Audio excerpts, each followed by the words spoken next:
জিয়াউর রহমান ও খালেদা জিয়ার কবর জিয়ারত করলেন নবনির্বাচিত রাষ্ট্রপতি। যুক্তরাষ্ট্রের কঠোরতম অর্থনৈতিক নিষেধাজ্ঞার হুমকির জবাবে ধ্বংসাত্মক প্রতিক্রিয়ার হুঁশিয়ারি ইরানের। যুক্তরাষ্ট্রে বিমান দুর্ঘটনা, সকল যাত্রী নিহত। স্বাগত জানাচ্ছি আশা হোম কেয়ার প্রাইম নিউজ আয়োজনে। আপনাদের সাথে আছি আমি হাবিবুর রহমান। এতক্ষণ শিরোনাম দেখছিলেন, এবারে বিস্তারিত।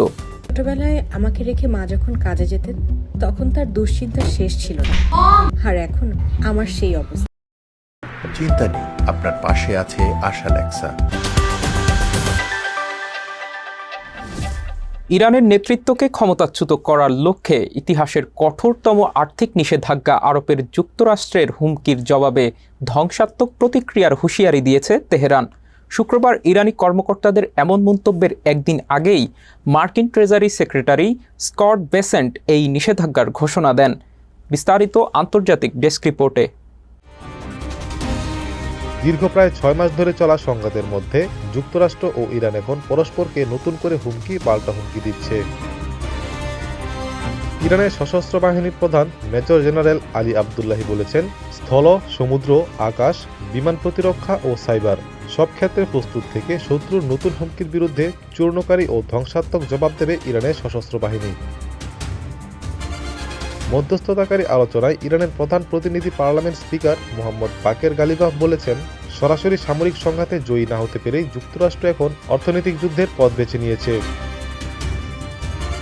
যুক্তরাষ্ট্রের ট্রেজারি সেক্রেটারি স্কট বেসেন্ট সিএনবিসিকে বলেন, সর্বোচ্চ অর্থনৈতিক চাপ প্রয়োগ করা হলে বড় ধরনের সামরিক সংঘাত ফের শুরু হওয়ার সম্ভাবনা কমে যাবে বলেই তিনি মনে করেন।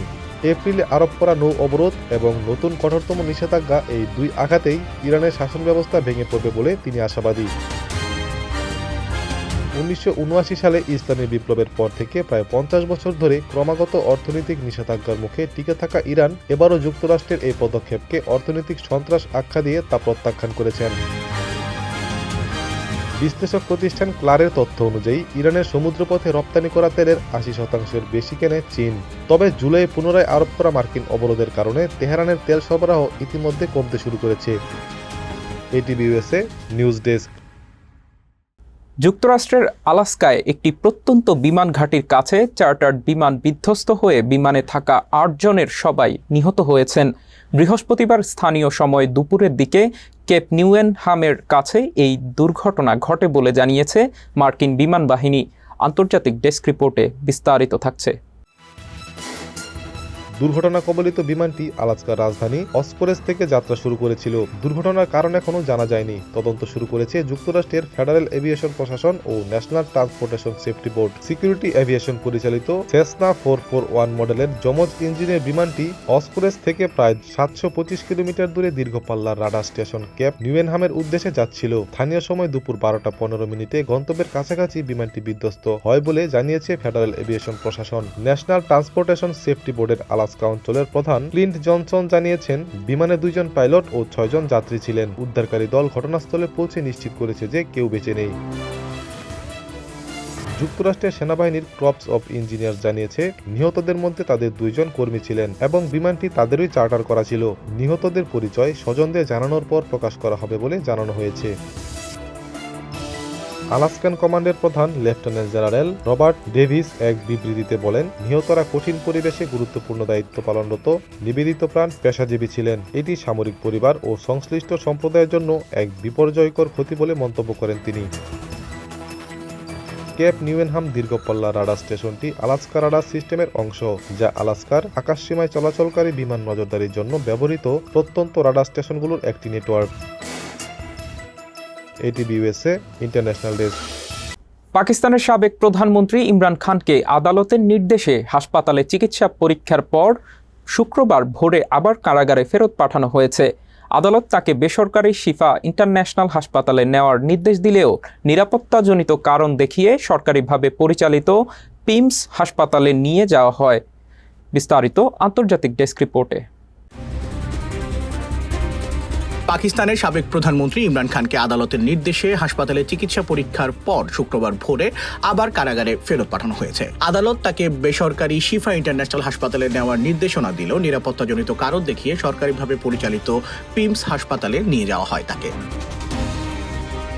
ইমরান খানের আইনজীবীরা তার স্বাস্থ্যের অবনতি নিয়ে উদ্বেগ প্রকাশ করে আদালতে আবেদন করার পর মঙ্গলবার সুপ্রিম কোর্ট তাকে 48 ঘন্টার মধ্যে রাজধানী ইসলামাবাদের বেসরকারি শিফা ইন্টারন্যাশনাল হাসপাতালে চিকিৎসার জন্য নিয়ে যাওয়ার নির্দেশ দেয়।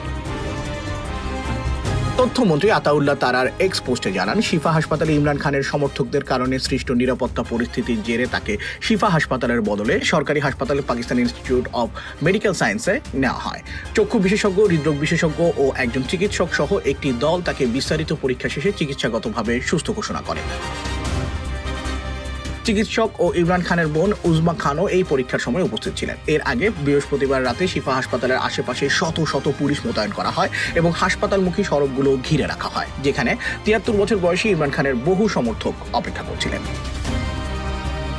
চলতি বছরের শুরুতেও পিমস হাসপাতালে চোখের চিকিৎসা নিয়েছিলেন ইমরান খান। সেই সময় তার পরিবার ও আইনজীবী জানিয়েছিলেন তিনি ডান চোখের দৃষ্টিশক্তির বেশিরভাগই হারিয়ে ফেলেছেন। 2022 সালে অনাস্থা ভোটে ক্ষমতাচ্যুত হওয়ার পর থেকে দুর্নীতি সহ একাধিক মামলার মুখোমুখি হয়েছেন সাবেক এই ক্রিকেট অধিনায়ক, যেগুলোকে রাজনৈতিক উদ্দেশ্য প্রণোদিত বলে দাবি করে আসছে তার দল পাকিস্তান তেহরিকে ইনসাফ। ATV USA desk report. এবার ছোট্ট একটা বিরতি নিচ্ছি, ফিরে এসে থাকছে দেশের বৈদেশিক মুদ্রার রিজার্ভ 37.5 বিলিয়ন ছুঁই। ব্যস্ততার কারণে বাবা মার সঠিক যত্ন নিতে পারছিলাম না। তারপর সন্ধান পেলাম আশা হোম কেয়ারের।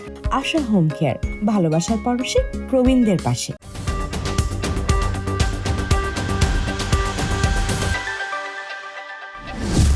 স্বাগত আবারও আশা হোম কেয়ার প্রাইম নিউজ আয়োজনে। শহীদ রাষ্ট্রপতি জিয়াউর রহমান ও সাবেক প্রধানমন্ত্রী খালেদা জিয়ার কবর জিয়ারত করেছেন সদ্য রাষ্ট্রপতি নির্বাচনে জয়ী মির্জা ফখরুল ইসলাম আলমগীর। শুক্রবার বাদ জুমা তিনি প্রয়াত এই নেতাদের কবর জিয়ারত করেন। বৃহস্পতিবার জাতীয় সংসদে অনুষ্ঠিত হওয়া রাষ্ট্রপতি নির্বাচনে 255 ভোট পেয়ে জয়লাভ করেন মির্জা ফখরুল ইসলাম আলমগীর।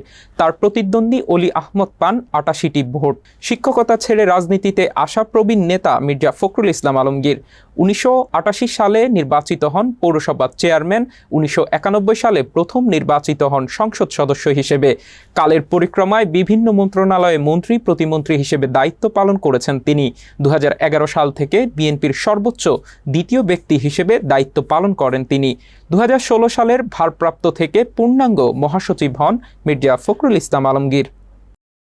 আন্তর্জাতিক মুদ্রা তহবিলের হিসাব পদ্ধতি BPM 6 অনুযায়ী বর্তমানে বাংলাদেশের রিজার্ভ দাঁড়িয়েছে 32,532.89 মিলিয়ন ডলার, আর মোট বা গ্রস রিজার্ভের পরিমাণ বেড়ে দাঁড়িয়েছে 37.34 বিলিয়ন ডলার।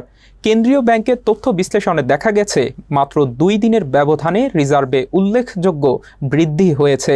18 আগস্ট পর্যন্ত গ্রস রিজার্ভ ছিল 37,245.06 মিলিয়ন ডলার। একই সময়ে BPM 6 পদ্ধতিতে রিজার্ভের পরিমাণ ছিল 32,438.90 মিলিয়ন ডলার। সেই হিসেবে 2 দিনে গ্রস রিজার্ভ বেড়েছে 103.37 মিলিয়ন ডলার, আর IMF এর BPM 6 পদ্ধতিতে রিজার্ভ বেড়েছে 93.99 মিলিয়ন ডলার। আন্তর্জাতিক হিসাব পদ্ধতি অনুযায়ী মোট রিজার্ভ থেকে স্বল্পমেয়াদী বৈদেশিক দায় বাদ দেওয়ার পর নিট বা প্রকৃত রিজার্ভের হিসাব করা হয়। BPM 6 পদ্ধতিতে মূলত এই হিসাব অনুসরণ করা হয়। গ্রেনেড হামলা মামলায় আপিল বিভাগের সংক্ষিপ্ত রায়ের পর 1 বছর হলেও এখনও পূর্ণাঙ্গ রায় প্রকাশ করা হয়নি।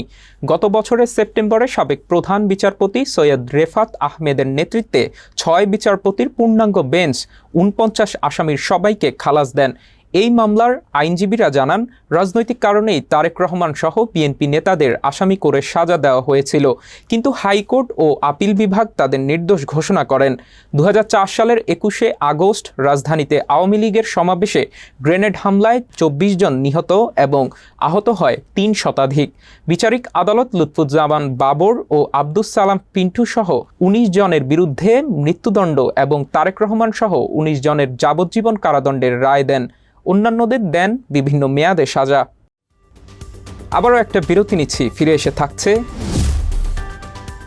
৮ বছর পর ফের মাঠে ফিরছেন রোনালদিনিও।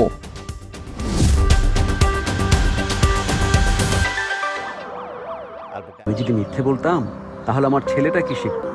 বাবা, সব সময় সাদাকে সাদা এবং কালোকে কালো বলি। সাপ্তাহিক সাদা কালো, আমরা সাদাকে সাদা, কালোকে কালো বলি।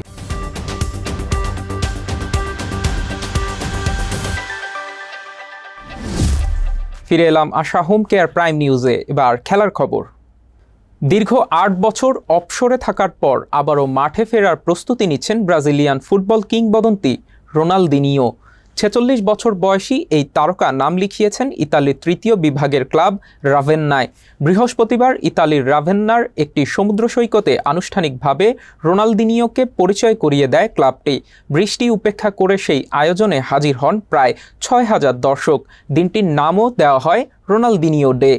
মঞ্চে উঠে ক্লাবের ১০ নম্বর জার্সি হাতে ছবি তোলেন ব্রাজিলের ২০০২ বিশ্বকাপ জয়ী এই তারকা। ২০১৫ সালে সেপ্টেম্বরে ফ্লুমিনসের হয়ে সর্বশেষ পেশাদার ম্যাচ খেলা রোনালদিনিও ২০১৮ সালে আনুষ্ঠানিকভাবে অবসরের ঘোষণা দিয়েছিলেন। মাঠে নামা নিয়ে এখনও নিশ্চিত নন জানিয়ে তিনি বলেন, খেলবেন কিনা তা কোচই ঠিক করবেন। তবে সতীর্থদের জিততে সহায়তা করতেই তিনি ইতালিতে ফিরেছেন। ক্যারিয়ারের ৩০০তম গোলের কথাও উল্লেখ করেন তিনি। ব্রাজিলিয়ান সংবাদ মাধ্যম ও গ্লোবোর তথ্য অনুযায়ী ৭৮৭ ম্যাচে ২৯৯ গোল করা রোনালদিনিওর ৩০০তে পৌঁছাতে বাকি মাত্র একটি গোল। চলতি বছরের জুনে বিশ্বকাপ চলাকালে মায়ামিতে রাভেন্নার ইতালিয়ান আমেরিকান মালিক ইগনাসিও সিপ্রিয়ানি প্রথম রোনালদিনিওকে দলে নেওয়ার পরিকল্পনার কথা জানিয়েছিলেন, যাকে তিনি নিছক প্রচারণার কৌশল নয় বরং রোনালদিনিওর ক্যারিয়ারের শেষ গোলটি করানোর রোমান্টিক প্রচেষ্টা বলে বর্ণনা করেন। ২০০৮ সালের পর ফের সিরি বিতে ফেরার লক্ষ্যে থাকা রাভেন্নার নতুন মৌসুমের প্রথম ম্যাচ সোমবার রেজিয়ানার বিপক্ষে। তবে সেই ম্যাচে রোনালদিনিওকে দেখা যাবে না বলে জানিয়েছে ইতালির সংবাদ মাধ্যম লা গাজেত্তা দেল্লো স্পোর্তো। শেষ করার আগে থাকছে বিনোদনের খবর। ইউরোপ সফরে থাকা রকস্টার জেমসকে ঘিরে ইতালির রোমে তৈরি হয়েছে নতুন বিতর্ক। কনসার্ট শেষে হোটেল কক্ষ নোংরা রেখে যাওয়ার অভিযোগে জরিমানা দাবি করেছেন আয়োজকরা। রোমের পর ভেনিসে কনসার্ট করতে গিয়ে সংবাদ সম্মেলনে বিষয়টি নিয়ে সরাসরি কথা বলেছেন জেমস নিজেই। পুরো ঘটনাকে অতিরঞ্জিত বলে দাবি করেছেন তিনি। বিস্তারিত বিনোদন ডেস্ক রিপোর্টে। অনেকে দেখা যায় যে রুমে সিগারেটও খায়, তারপর ফাইন দিয়ে চলে যায়। ইউরোপ সফরে থাকা রকস্টার জেমসকে ঘিরে ইতালির রোমে তৈরি হয়েছে নতুন বিতর্ক। কনসার্ট শেষে হোটেল কক্ষ নোংরা রেখে যাওয়ার অভিযোগে জরিমানা দাবি করেছেন আয়োজকরা। রোমের পর ভেনিসে কনসার্ট করতে গিয়ে সংবাদ সম্মেলনে বিষয়টি নিয়ে সরাসরি কথা বলেছেন জেমস নিজেই। পুরো ঘটনাকে অতিরঞ্জিত বলে দাবি করেছেন তিনি। এটা এমন কিছু না, অনেকেই অনেকভাবে এলোমেলো রাখে। গত ১৬ আগস্ট রোমে কনসার্ট শেষে জেমস ও তার সফর সঙ্গীরা বেস্ট ওয়েস্টার্ন হোটেলের একটি অ্যাপার্টমেন্টে অবস্থান করেন। চেক আউটের পর কক্ষের কিছু ছবি ও হোটেল কর্তৃপক্ষের সঙ্গে আয়োজক প্রতিনিধির কথোপকথনের স্ক্রিনশট সামাজিক মাধ্যমে ছড়িয়ে পড়লে বিতর্কের সূত্রপাত হয়। অভিযোগের কেন্দ্রে থাকা কক্ষটি নিজের বা তার সঙ্গী কারো ছিল না বলে দাবি করেছেন জেমস। তিনি জানান, ওই কক্ষে ছিলেন যুক্তরাষ্ট্র থেকে আসা তরুণ এক অতিথি শিল্পী, যিনি বয়সে তরুণ হওয়ায় হয়তো কক্ষ গুছিয়ে রাখেননি। হোটেল কর্তৃপক্ষের দাবি করা ২০০ ইউরো জরিমানাকে স্বাভাবিক ঘটনা হিসেবে উল্লেখ করে জেমস বলেন, বিভিন্ন দেশের নিয়ম ভাঙলে এমন জরিমানা দেওয়া নতুন কিছু নয়, তাই এটিকে বড় ইস্যু বানানোর কিছু নেই। আমার কাছে কোনো ব্যাপার নাই। সামাজিক মাধ্যমে ছড়িয়ে পড়া অভিযোগের কোনো তথ্য প্রমাণ নেই বলে দাবি করেছেন জেমস। তার মুখপাত্র রুবায়েত ঠাকুর রবিনের দাবি, নিয়ম মেনে পাসপোর্ট এনআইডি জমা দিয়ে চেক আউট করা হয়েছিল এবং হোটেল কর্তৃপক্ষ তখন কোনো অভিযোগ করেনি। ৪-৫ ঘন্টা পর অভিযোগ তোলা হয়। বিতর্ক পেছনে রেখে আগামী ২৩ আগস্ট ভেনিসে ফের কনসার্ট করবে জেমসের দল নগরবাউল। এরপর ইতালির আরও কয়েকটি শহর ঘুরে ৫ সেপ্টেম্বর সুইডেনে এবং ২২ সেপ্টেম্বর দেশে ফেরার কথা রয়েছে তাদের। ATV USA entertainment desk. চিত্রনায়ক সালমান শাহ হত্যা মামলায় খল অভিনেতা ডিপজল ও ডলি জহুরকে সাক্ষী হিসেবে জিজ্ঞাসাবাদের দাবি জানিয়েছেন সালমান শাহর মা নীলা চৌধুরী। খল অভিনেতা আশরাফুল হক ওরফে ডনকে বিমানবন্দর থেকে আটকের ঘটনায় ডিপজলের সহায়তার প্রসঙ্গ টেনে এই দাবি জানান তিনি। বিনোদন ডেস্কের রিপোর্টে থাকছে বিস্তারিত। গত 9 আগস্ট ওমরা পালনে সৌদি আরব যাওয়ার সময় শাহজালাল আন্তর্জাতিক বিমানবন্দর থেকে আটক হন সালমান শাহ হত্যার আসামি ডন। তাকে ধরিয়ে দিতে ডিপজল সহায়তা করেন বলে শোনা যায়। নীলা চৌধুরী বলেন, সিনেমার মানুষ হিসেবে ডিপজল অনেক কিছু জানেন বলেই ডনকে ধরিয়ে দিয়েছেন বলে তার ধারণা। তাই এই মামলায় সাক্ষী হিসেবে তাকে ডাকা প্রয়োজন বলে মনে করেন সালমান শাহর মা। সালমান শাহ হত্যার সময় ডিপজল সহ চলচ্চিত্র অঙ্গনের অনেকেই নিয়মিত কাজ করছিলেন উল্লেখ করে নীলা চৌধুরী বলেন, ঘটনার আগে পরে অনেক কিছুই জানার সুযোগ ছিল তাদের। এ কারণে তাদের সাক্ষী হিসেবে জিজ্ঞাসাবাদ প্রয়োজন বলে মনে করেন তিনি। ডলি জোহর ও পরিচালক বাদল খন্দকারকেও জিজ্ঞাসাবাদের দাবি জানিয়ে নীলা চৌধুরী বলেন, ঘটনার দিন কি ঘটেছিল তা নিয়ে ডলি জোহর বিভিন্ন সময় গণমাধ্যমে কথা বলেছেন। প্রয়োজনে তাদের কাউকে আসামিও করা হতে পারে বলে জানান তিনি। গত মাসে অনুষ্ঠিত চলচ্চিত্র শিল্পী সমিতির নির্বাচনে ডনের ভোট দেওয়ার প্রসঙ্গে নীলা চৌধুরী প্রশ্ন তোলেন, হত্যা মামলার আসামি হয়ে কিভাবে তিনি ভোট দিতে পারলেন। বর্তমান সভাপতি শিবা সানু সহ সংশ্লিষ্টদের বিরুদ্ধে ডনকে প্রশ্রয় দেওয়ার অভিযোগ তোলেন তিনি। ডন গ্রেপ্তারের পর সালমান শাহর মামা কুমকুম ও ভক্তদের হুমকি দেওয়া হচ্ছে বলে জানান নীলা চৌধুরী। হুমকির স্ক্রিনশট নিজের কাছে সংরক্ষিত আছে বলে জানিয়ে বাকি আসামিদের দ্রুত গ্রেপ্তার করে বিচারের দাবি জানান তিনি। সালমান শাহ মৃত্যুর প্রায় 3 দশক পর গত বছর হত্যা মামলায় সাবেক স্ত্রী সামিরা হক সহ মোট 11 জনকে আসামি করা হয়েছে। এদের মধ্যে ডন ছাড়া বাকি আসামিরা এখনো অধরা। ATV USA news desk. Asha home care prime news শেষ করার আগে শিরোনামগুলো আরও একবার। জিয়াউর রহমান ও খালেদা জিয়ার কবর জিয়ারত করলেন নবনির্বাচিত রাষ্ট্রপতি।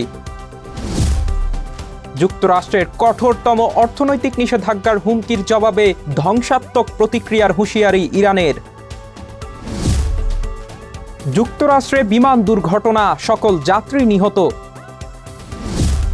এতক্ষণ আশা হোম কেয়ার প্রাইম নিউজ আয়োজনে আমাদের সাথে থাকার জন্য ধন্যবাদ। এটিভি ইউএসএ দেখতে ডাউনলোড করুন অ্যাপ, চোখ রাখুন এটিভি ইউএসএর ফেসবুক পেজ ও ইউটিউব চ্যানেলে।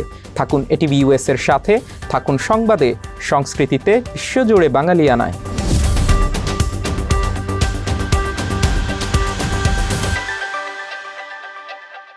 এটিভি ইউএসএ, বিশ্বজুড়ে বাঙালিয়ানা।